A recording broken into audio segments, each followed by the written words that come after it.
Okay, Coach, I'm sure we'll get into BC stuff here in a little bit, but start with, you know Rich from 1 year at Mississippi together.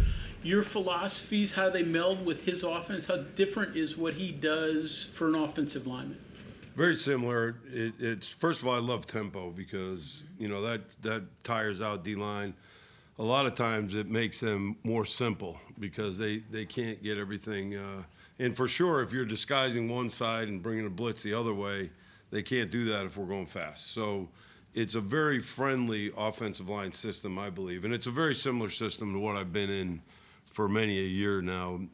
Rich came and joined us. Phil Longo had left to go to North Carolina. Matt Luke was still the head coach when Rich came in. And, it was a very, very similar scheme. There was almost seamless transition into what he does from what we were doing. So, but I just love it as an O-line coach because, the tempo, we're very simple, and yet we're diverse enough where we can hit anywhere on the field. So it's exciting to be back with him, and it's something that I'm really looking forward to. Is it an oddity that you're blocking for all these left-handed quarterbacks? Yes. I the first time ever. Yeah. I mean, been doing it since 1986. First time, even two left-handed quarterbacks. I'm not even sure I had one. Well, now Rich says with the shotgun, you don't really have a backside anymore, so that's not an issue anymore. No, it really isn't. That's what. When I was in the NFL, people would say, "Well, he's a right tackle." I'm like, what difference does it make? We're in the shotgun. Right. If my read is over here, that's my blind side, and so I never understood that. But yeah, you're right. There's things that, as a play caller, maybe you got to be. Maybe we don't want to, roll out to the right and naked. Maybe we want to roll out more to the left. I don't know. That's up to Rich. But it is very unusual. You mentioned the tempo, and you're still kind of figuring the team out. But what attributes does an offensive lineman have to have success with you and Rich's system?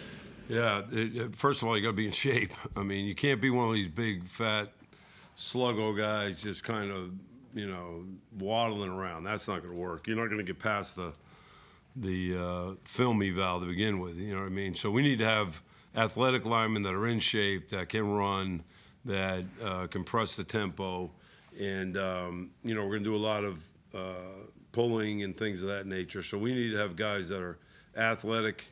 I would say twitchy, can come off the ball.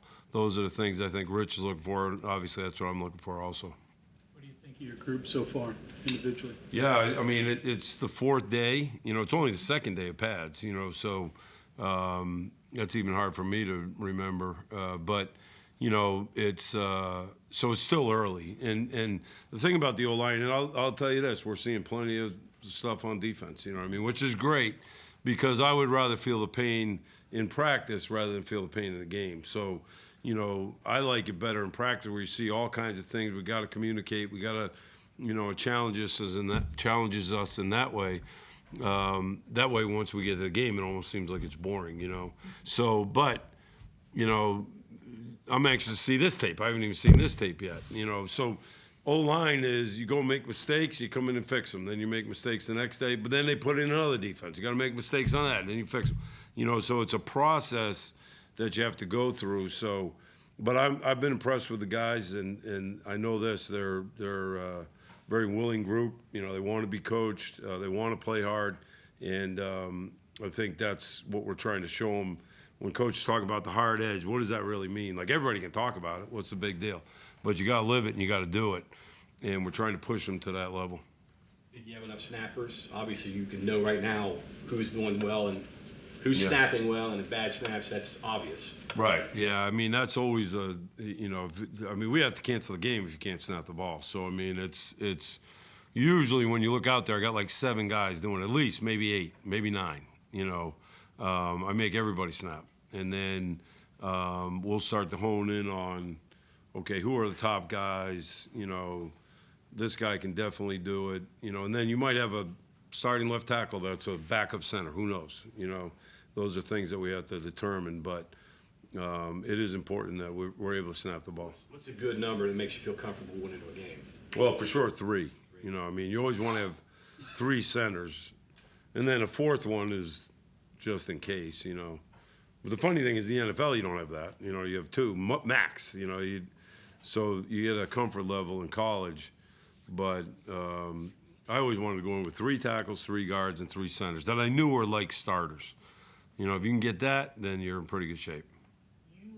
I read an article about you from your time up in Wisconsin, and they described you as a bit of a player's coach. Can you talk a little bit about what goes into your individual coaching style and how it meshes with Coach Rodriguez's hard-edge mentality? Yeah, I mean, you know, I think it's, I mean, what is a player's coach? I don't know. You know what I mean? You're certainly going to care for your players, you know, but you're going to push them hard. And my dad, when I got the head job at Louisiana Tech, I said, what's the one bit of advice?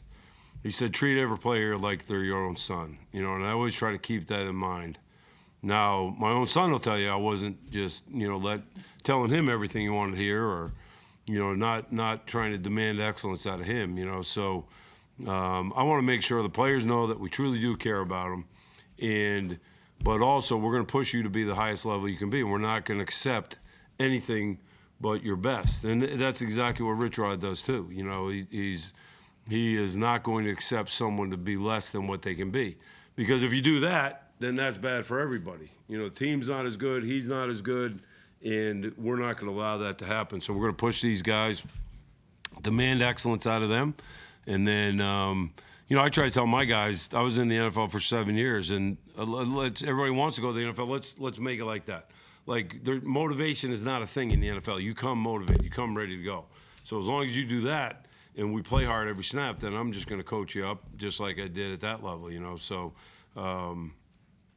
but yeah, I mean, who knows?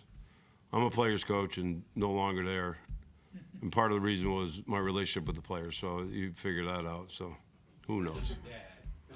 Did he encourage you to be a coach, or did he say do something different? No, he said do something different. Yeah, I mean, no. He's like, please don't do this. No, you know, he sort of said that, but you know, he knew it was a great life. And, I mean, heck, I had no chance. I was going to be a coach. You know, all my mentors, everybody I looked up to my whole life were coaches, you know, and including my dad, you know. So I had one little flirting thing, like my dad's like, there's a new company out in San Francisco you could go work at, because I knew Bill Campbell, who I don't know you guys. I'm like, what's it called? Apple. I'm like, that's stupid. I'm not doing that, you know. So I went right into being a GA, making $300 a month. So. Did your mom have any input in that? Oh yeah, I mean, you know, I don't think she wanted me to go to San Francisco. I could tell you that, but you know, it was. I don't even know if my poor mom, she never even knew about football, and she lived and died her whole life. You know what I mean? The same thing. I'm doing the same thing to my girls. You know, and it's people don't realize how serious it is for these families. You know, and they can't help it. They want their dad to do good. I know Raquel's in here. I'm sure she's lived it. You know what I mean? And you really do. You live and die with these teams for sure. First time you got to Morgantown, do you have anything thrown at you? Yeah, no. This is nothing thrown at me. You know. Maybe when I was at BC we did, you know. Oh, that's what you're talking about. I got you. I thought you meant first time as a coach. First game here. Oh, yeah. Well, you know, one of the hardest things, who would have thought, you know, 1982, over 40 years later, and we would have never beat West Virginia, and I would be at West Virginia. And Rich Rod, who played against me, would be able to rub this in for the rest of my life, you know what I mean? It's a very difficult thing, for sure. I mean, not only that, if you just press that ball out there, it goes right on a big screen, you know, so it's like, oh, my God. Of all teams never to beat, and we didn't beat West Virginia. You guys accomplished with Flutie and beating in the Orange Bowl, all of that, and figure Morgantown, West Virginia would have been your Alamo. No, you know, yeah, it's tough. It's tough to live with, man. Can't go back now. I mean, 0-5. 0-5. But you can confirm things were thrown. Oh, yeah. Oh, God. I remember one game. I don't know what was going on. My dad was a head coach. Everybody knows that. But somebody comes in, coach. And I don't know, some kind of ruckus going on outside. I don't know what. And we lost. People were still mad at us. You know what I mean? Like, just let us get out of here. You know, but something happened after the game. I don't know, people were coming on the field or something. I don't know. But, yeah, It really, I mean, it still stings a little bit. I'm not gonna lie, you know. And Coach Rodriguez never lets a moment go by where he can't zing me, you know, again. You know what I mean? And but it is pretty amazing. I mean, we're out there. We're up 20-0. I don't know anybody over a certain age remembers it, right? Yeah, and we were probably cost us a national championship that year, and we're up 20-0, and ended up losing the game. I was at that game running around on the field. Yeah.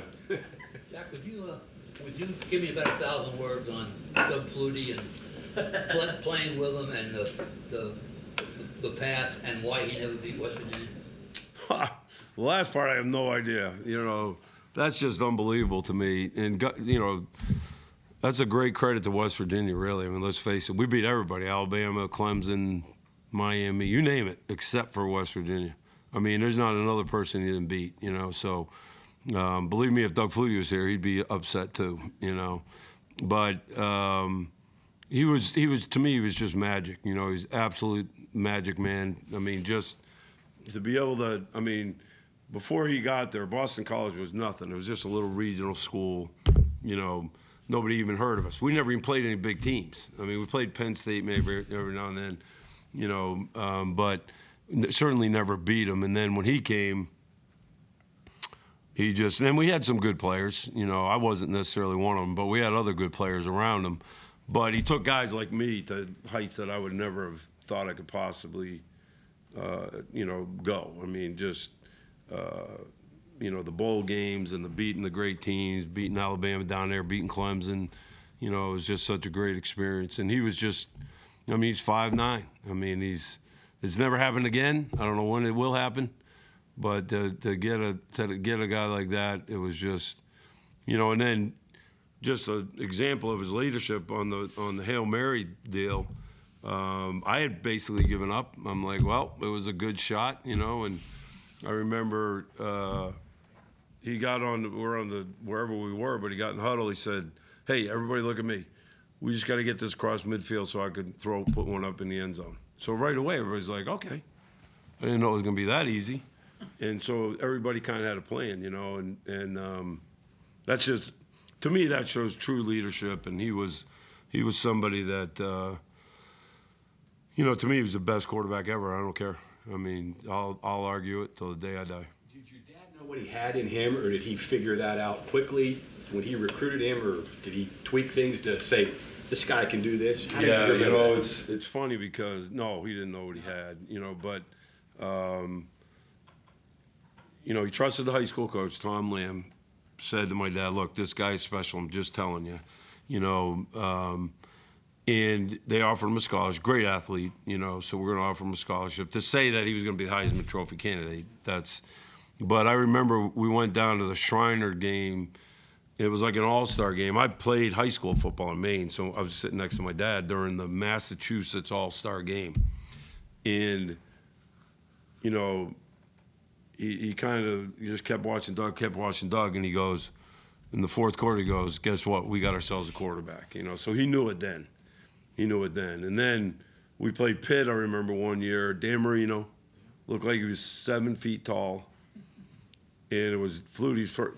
By the way, Doug never got nervous about anything. Like, it was just amazing. Like, I'd be ready to pass out, and he'd be like, oh, yeah, no big deal. But I remember after the game, we lost a close one to Pitt. And my dad didn't seem as bummed out as he always did. You know what I mean? It was kind of weird. I was like, because, you know, and I said, I must have said something like that. He said, well, I'll tell you what, we're not going to lose too many more games. You know what I mean? I can tell you that. And he was right, you know. So it's a process, but you start to figure out what you have. Was the message to you as a player and a coach, don't underestimate somebody, don't just judge them by what you see? Oh, yeah.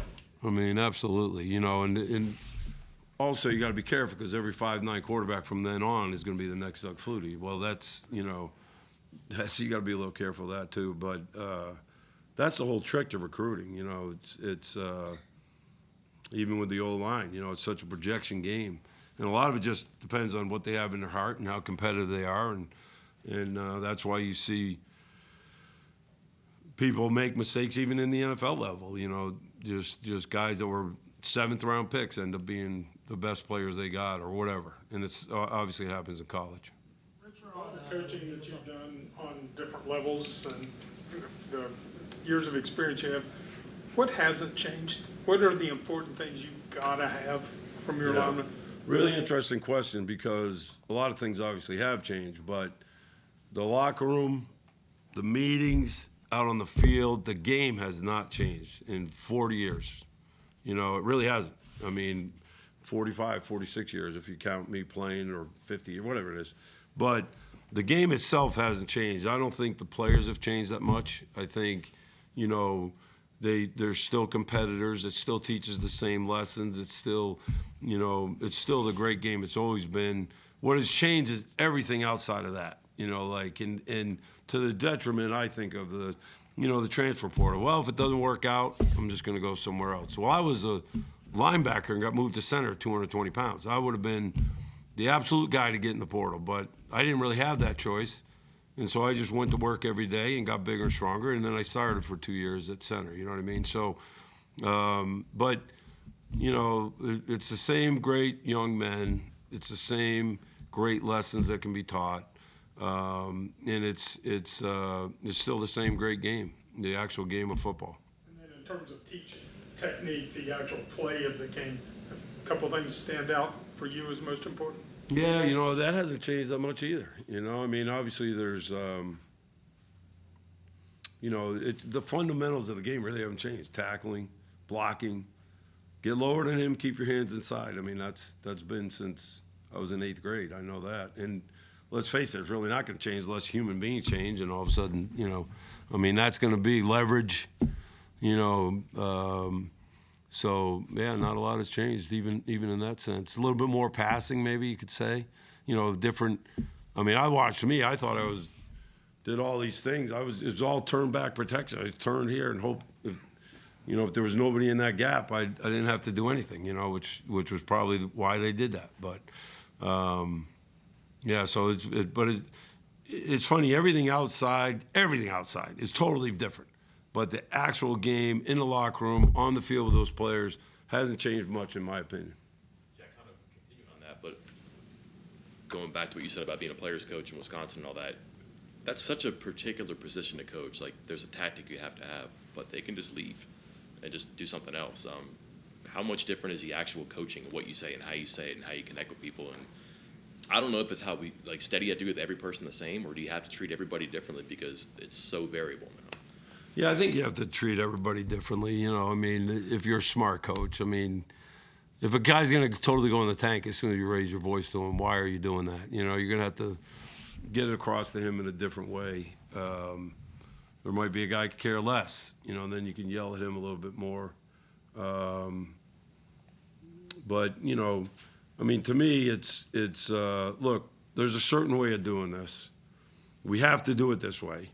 I can show it to you on tape. Like, if it's not on film, then it's not real. But I can show you everything we're doing on tape. And by the way, when you get to the NFL, this is how you're going to be coached, because I just came from the NFL previously, you know what I mean? So, you know, but to me, I enjoy my players. I like being around them. That's why I do this. I mean, I hope that I'm able to have an influence on a young man at a critical point of his life, let's face it. From these 4 years that you can spend at West Virginia can set you up for the rest of your life or not, you know what I mean? So it's a blessing for me to be able to be a part of that for them. And it's not always telling them what they want to hear, and it's not always, you know, it's pushing them. But so, yeah, I mean, there's a very distinct way of doing things. That's the way we're going to do it. And we're going to do it with a hard edge and strain. Coach talks a lot about strain. I've always talked about that even before I knew Coach. You know, we're going to strain, in meaning we're going to take every ounce that we have to protect the quarterback and to run the ball. And if we do that, we'll be in great shape. Rich was talking a little bit about the eagerness and the, you know, attitude that the offensive line has so far and how he really values that. Can you talk a little bit about, from your perspective, what you think so far of their kind of like their attitude and how they're approaching spring ball? Yeah, their attitude's great. You know, and let's face it, I've been blessed. I mean, the O-line, everywhere I've ever been, greatest guys. You know what I mean? I just love them to death. And we don't get the ball, so we can't be really selfish because nobody gives us anything. You know what I mean? You guys go down there, we'll call you when we're ready, you know. So just love the group. They are eager. They are trying. And, you know, like I said, it's a process for us. Each day we got to go get things fixed. And like Coach Rod says, like, we can't miss a day and, like, not fix that because then we got something else to fix the next day. We got to get everything fixed, you know, and you can make mistakes, but let's get it fixed, and then we can move on to the next thing. You mentioned how you handle the center spot, getting a lot of different people there. Do you cross-train at all the other spots as well, mix Oh, yeah. up guys? Yeah, I mean, that's for sure. You know, you want to have guards that can play tackles. You want to have centers that can play guards, you know, for sure. And you know, so right now it's still early. So we're just trying to get a unit together and guys understanding and, you know, but very shortly we'll start moving people around a little bit so that we have some flexibility as we continue to learn who these guys are. Is that something you do early on, or is it has experience? Do you trust more experienced guys to do that? Or Yeah, definitely. You'd rather keep, if a guy just showed up, you'd rather keep him there, you know. And if a guy's, and some guys struggle to do it, and you're not going to be able to do it with him, you know. It's simple as that. But even the left and the right thing. You know, I can't have a guy that says, well, I'm only a left guard. No, you're going to be a right guard, too, if somebody gets hurt, you know what I mean? So. How big of a deal is it to have a quarterback competition? And obviously that might not be decided even until fall or beyond. How does that matter to you and what you're coaching rather than if you had an incumbent who was there that you could build a relationship with? No, I think it doesn't make a difference. I'm going to build a relationship with all those guys, you know what I mean? And you know, I think a quarterback competition is always great. It means you got competition. That means you got a couple of guys or 3 guys or 4 guys. I don't know. I mean, I haven't paid a lot of attention to the quarterbacks, believe it or not, just because, you know, I got 5 guys out there trying to figure out what they're doing. But I do see some big physical guys, and you know, I'm smart enough to see a ball thrown that looks good, and I can see guys that can run. So I think there's some real positives there. But no, as far as I've always been close to quarterbacks. I mean, let's face it, we got to work closely together, protection-wise and everything like that. Last thing here, you work with a lot of guys. What makes Rich unique? You know, I just think that Rich is extremely intense. You know what I mean? It's funny, like, I feel like every assistant coach should go be a head coach and then come back and be an assistant again. You know what I mean? So when you're the head coach, there's a lot of dynamic personalities on a football team, and he's trying to get everybody going in that way. You know what I mean? So I just think his intensity with how he brings it every single day to work, and his ability to make people rise up, you know what I mean, and you know, just get that wave going, and the ability to inspire people and push people to become the best people they can be. And I think the great head coaches do that, but I think Coach Rod may be one of the best, you know, at doing that, you know, and it's not always, you know, I mean, he's going to push you and he's going to be intense every day. And even as coaches, you know, if he says, the thing I love about Coach Rod, he's going to tell you right then and there something he doesn't like. I love that. Thank you very much. Because now I know if he's not talking to me, he doesn't have a problem with me. You know what I mean?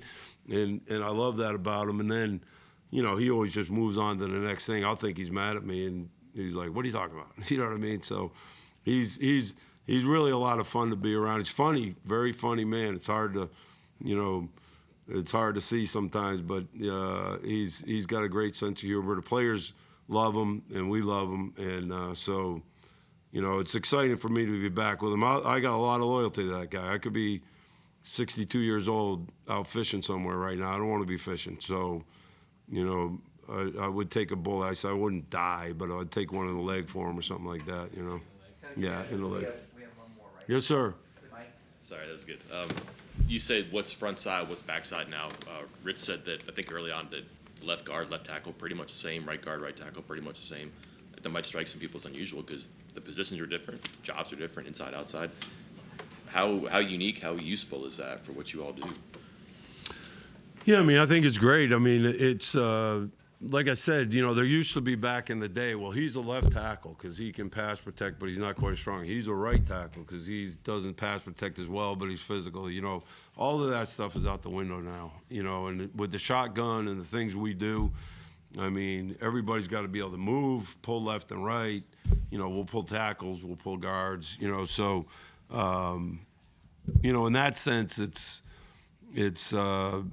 it's a good thing because it makes it a little bit more, hey, I can move this guy around, you know, a little bit easier. So I think it's a good thing, and it's exciting that I think we've got some guys that can fit the bill, and we're just continuing to work through this, and as we get going, it'll become more and more apparent. Like I tell them all the time, I don't set the depth chart, you guys do. So don't blame me, because, I mean, I really don't. I mean, by the time you're done with this spring and then certainly the fall, everybody in that room knows who should be the starters. And you know, that's why they set the depth chart. So. Okay, thank you, Coach. All right, thank you very much.